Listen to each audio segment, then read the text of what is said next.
Sige, and she talks to class 10 gi physics ki magnetism have paraduki again lecture number mapan subane sida difference set hadi kenaba ani khak lokale mamang the lecture number 7 it yaukiba parane adugi adu yawo question ani hai tare ko difference ani sida high se kai ne ngase aham thai se magnetic field due to a bar magnet amna putok magnetic field ga solenoid amana putok magnetic ga khenaba mabani ma khenaba usine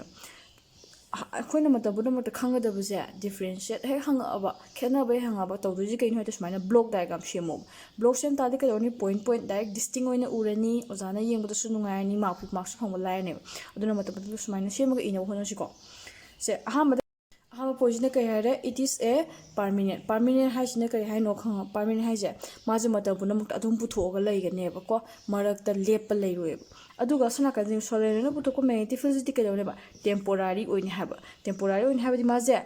kay dawge solenoid magnetic field puthori ji kamaina puthori no hai ta dine mangonda current chela akanda ne ba current do chelak trakanda magi magnetic field puthoko do habdi solenoid tu akoy da magnetic field puthoko do lep khitoi ne ba aduna sigi magnetic field puthoko je lep khini temporary ni current cheling ngai magnetic field laigani current to obo matam da current chen matam da magnetic field lairoi haba ani suba point yo strength of the magnetic field is fixed na sa habdo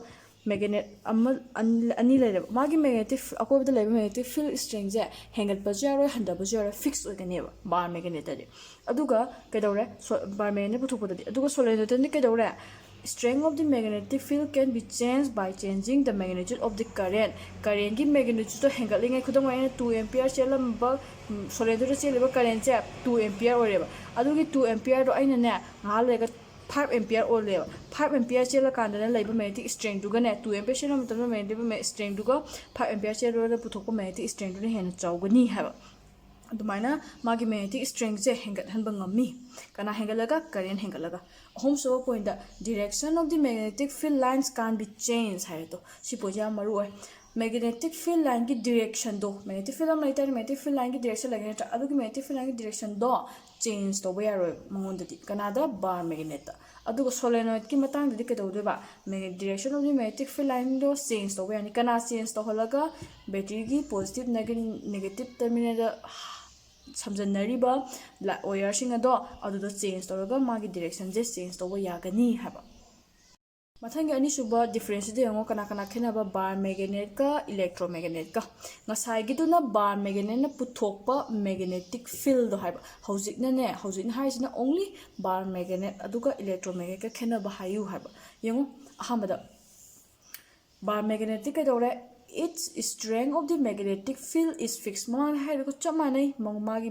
magnetic field ki strength do adu ke do ba fixed we man puthoi ba magnetic field ki strength do fixed we aduga electromagnetic ke do change to me kana change to holaga current change to holaga current do aina ne si hengal hanbe matung ina ke do hengal to ba magnetic field hengal kani handa ta di magnetic field do handara kani ha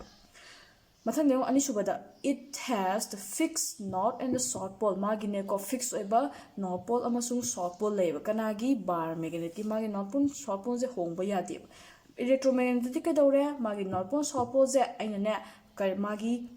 current ki direction do honge khala je positive samamba mai kai du da aina muk negative sameba negative samamba na positive sameba adu kada magnet magi north pole south pole do interchange to ba yai haba sine ngasi agi video se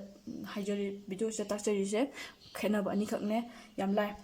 mathangi makha ta video da muk kamaina force kamaina thokla ino magnetic field da force pu thore je hadi motor ga leng pagi matang adumaina force pu thore je kai gina habda muk takchar ke mathangi video muk ngai le minase